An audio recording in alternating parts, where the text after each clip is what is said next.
पलाश पुष्पशंकासम तारकः ग्रमस्तकम रौद्रम रौद्रात्मकम घोरम तम केतु प्रणमाम्यहम्।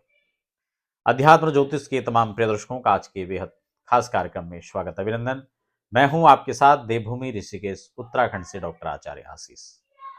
मघा नक्षत्र पर केतु का परिवर्तन होने जा रहा है और इसके किस प्रकार से आपके जीवन पर शुभाशुभ फल परिणाम देखने को मिलेंगे, इसी को लेकर हमारी आज की एक बेहद खास चर्चा रहने वाली है।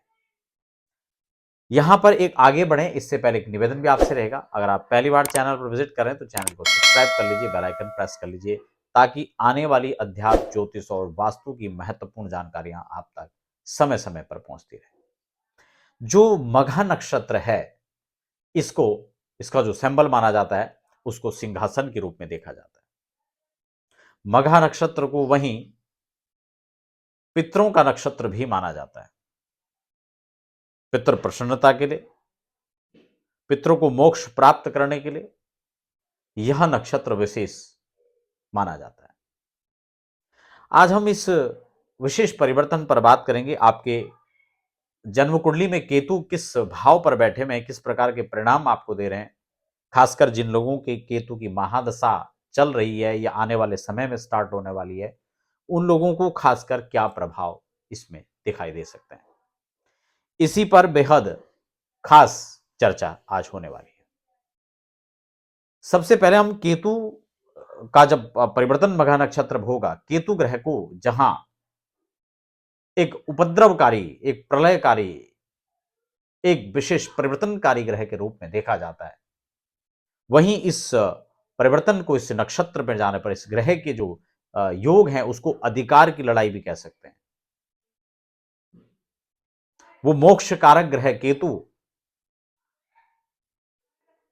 वह संन्यास की राह पर चलने वाला केतु आपको कैसे राज सिंहासन की सत्ता पर आपको आरूढ़ कर सकता है।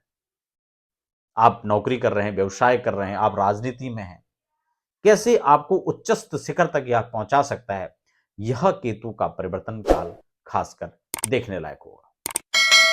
क्या विशेष शुभ योग इसमें बनेंगे, किन किन राशियों पर कैसा प्रभाव रहेगा, इसी पर हमारी आज की विशेष डिटेल में चर्चा रहने वाली है।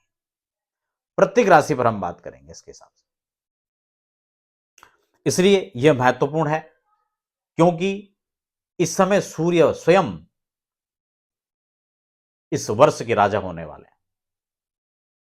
तो केतु अब कैसे इसमें सहयोग कर सकता है कि आप भी राज सिंहासन तक पहुंचे, आपका भी प्रमोशन रुका हुआ था तो वो संभव हो सके, आप भी बिजनेस व्यापार में कहीं ना कहीं थक चुके थे, हार रहे थे, परेशान हो रहे थे, तो कैसे अब आप यहां पर उत्तरोत्तर वृद्धि कर पाएंगे, कैसे धन संयोग बन पाएंगे, कैसे आपको विदेश जाने के अवसर प्राप्त हो पाएंगे, कैसे अपने कार्यक्षेत्र को आपको बढ़ाने का मौका मिलेगा, कैसे अपनी प्रस्तुति आपको दिखाने का एक समय आपके सामने है। तो इसी पर हमारी बेहद खास यह चर्चा जारी रहेगी। 18 वर्षों के बाद यह राशियात्मक जो ग्रह है यह अपने नक्षत्र में आया है। बड़े लंबे अवधि के बाद जब इस नक्षत्र पर इनका संयोग हो रहा है, तब इसका परिणाम कैसे देखा जाएगा। यह वास्तव में राज सिंहासन की सत्ता पर आपको आरूढ़ करेगा या फिर कुछ और भी इसके रिजल्ट रह सकते हैं। इसको समझना बेहद आसान है, इसको स्टेप दर स्टेप समझेंगे। यह कैसे आपके जीवन में नया मोड़ लाएगा, कैसे इस विशेष परिस्थितियों में आपके लिए विशेष संयोग बनाने जा रहा है। अब हम यहां पर मेष राशि को समझने का प्रयास करेंगे कि अगर मेष राशि के लिए यह परिवर्तन काल आपको परिणाम देने जा रहा है तो किस प्रकार के देने जा रहा है। क्योंकि अगर हम केतु को देखें तो आपके 5th हाउस पर इस समय केतु विराजित हैं और जब ये अपने मघा नक्षत्र में होंगे तो बड़ा कंफर्ट महसूस होगा। ये अपने घर होंगे तो पूरी पावर के साथ होंगे और जब इस भाव के साथ में ये बैठेंगे तो निश्चित रूप से एक तो जो एजुकेशन के फील्ड में जो लोग हैं उनको बहुत ही यह अच्छा लाभ देने वाला है। खासकर जो शिक्षक वर्ग है, जो गेस्ट उसमें टीचर में लगे हुए हैं या फिर कहीं जो भी इस इर्द गिर्द में है कि उनको प्रमोशन के चांसेस थे लेकिन नहीं बन पा रहा था, तो उन लोगों को खासकर यहाँ पर अच्छा लाभ मिल सकता है। विद्यार्थी वर्ग के हिसाब से भी देखा जाए तो यह काल बहुत अच्छा साबित हो सकता है। आप बहुत कुछ अचीव कर सकते हैं इस काल में। हायर एजुकेशन से जुड़े हुए लोगों के लिए भी एक बेहद खास अच्छा लाभकारी सिद्ध हो सकता है यहाँ पर। राहु की पोजीशन को देखें तो आपके 11th हाउस में, अगर मान लो यही केतु आपकी कुंडली से, आपकी जन्म कुंडली में अगर देखें, अगर मान लो 11th हाउस पर है, तो ये जो कॉम्बिनेशन बनेगा ये बहुत ही बेहतर कॉम्बिनेशन हो सकता है। यहां पर इनकम का जो स्रोत है, धन, धन से धन और धन से धन, ये स्थिति यहां पर ये जो है देगा। तो इसलिए ये 5th में भी आपके गोचर के हिसाब से देखें तो बेहतर है। अदरवाइज आपकी जन्म कुंडली में कहां बैठा हुआ है इस पर ये बहुत ज्यादा डिपेंड करेगा और उसी आधार पर फल भी देगा। कई बार लोगों का ये भी रहता है कि नहीं, हमारे पर ये राशिफल सटीक नहीं बैठ रहा है, वहां तो ऐसा बताया गया था, आपने ऐसा बताया, ये हुआ नहीं।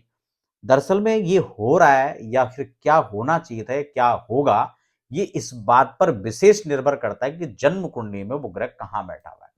क्योंकि हम जब इसकी प्रोडिक्शन कर रहे होते हैं तब गोचर के हिसाब से कर रहे होते हैं, तो जन्मकालिक ग्रह उसको देखना बहुत महत्वपूर्ण हो जाता है। अगर हम केतु की इस रहस्यात्मक दृष्टि को देखें तो इनके पास जो पंचम दृष्टि है वो सीधी सी बात है आपके भाग्य भाव पर जा रही है, 2 3 4 5। यहां पर अचानक से भाग्य करवट लेगा, आपको ऐसे अवसर प्राप्त कराएगा, ऐसे अवसर यहां पर प्रदान करेगा कि आपको अचानक से एक ऐसे संयोग से आपकी नैया पार लग सकती है कि आपको ये समझ में नहीं आएगा कि आखिर ऐसा हो कैसे गया। जो विरोधी ताकतें थी, कल तक आपके विपक्ष में खड़ी थी, अचानक से आपके पक्ष में आकर वातावरण बनाता हुआ नजर आएगा।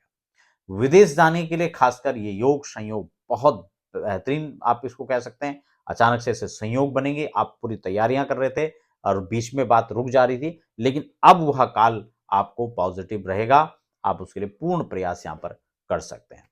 अगर हम आने वाले समय में देवगुरु की प्रस्तुति देखें तो उसके हिसाब से भी देवगुरु का जो है अभी तक तो जो है ये आपके 3rd हाउस पर है, इनकी दृष्टि भी भाग्य भाव पर पड़ रही है और केतु की, क्योंकि ये सप्तम दृष्टि से वहां पर देखेंगे और केतु 5th दृष्टि से देखेंगे, तो ये दोनों ही जो है यहाँ पर इनका यह दृष्टिगत जो इसका संबंध है ये आपके जीवन में एक नया पड़ाव, एक नई जो है चेतना के साथ आपको आगे लेकर के जाएगा। इस बात में तनिक भी कोई संदेह नहीं है। राजनीति में देखा जाए तो वास्तव में एक बड़े बदलाव की स्थिति आ सकती है, एक बड़े परिवर्तन की स्थिति आ सकती है। आपको नया पद और कद से यहाँ पर जो है नवाजा जा सकता है। तो कुल मिलाकर के मार्च या अप्रैल मई की जो प्रस्तुतियां बन रही हैं, इसमें आपको नया पदभार मिल सकता है, इसमें कहीं कोई भी दोहराई नहीं है। देखा जाए तो दिसंबर तक का जो समय है आपको नए परिणाम देने में या जो है बहुत कारगर सिद्ध होगा। एक पुष्प जो है, पलाश है, इसको महादेव जिसको ढाक भी कहते हैं, इसका जो पुष्प होता है खासकर इस समय बहुत निकलता है। इस परिवर्तन काल में मुझे लगता है कि आप पलाश के जो पुष्प हैं उनको संग्रहित करें, उनकी माला देवाधिदेव महादेव पर चढ़ाएं। यह उपाय आपके लिए बहुत कारगर सिद्ध होगा। आपकी जो भी मनोकामनाएं हैं वो पूरी होती हुई नजर आएंगी। कोर्ट कचहरी से जुड़े हुए मामले थे, मुकदमे थे, वह भी आपको यहाँ पर राहत दिला सकते हैं। केतु आपको पूर्णतः विजय श्री दिलाएगा, आपके मनोरथ की सिद्धि प्राप्त कराएगा।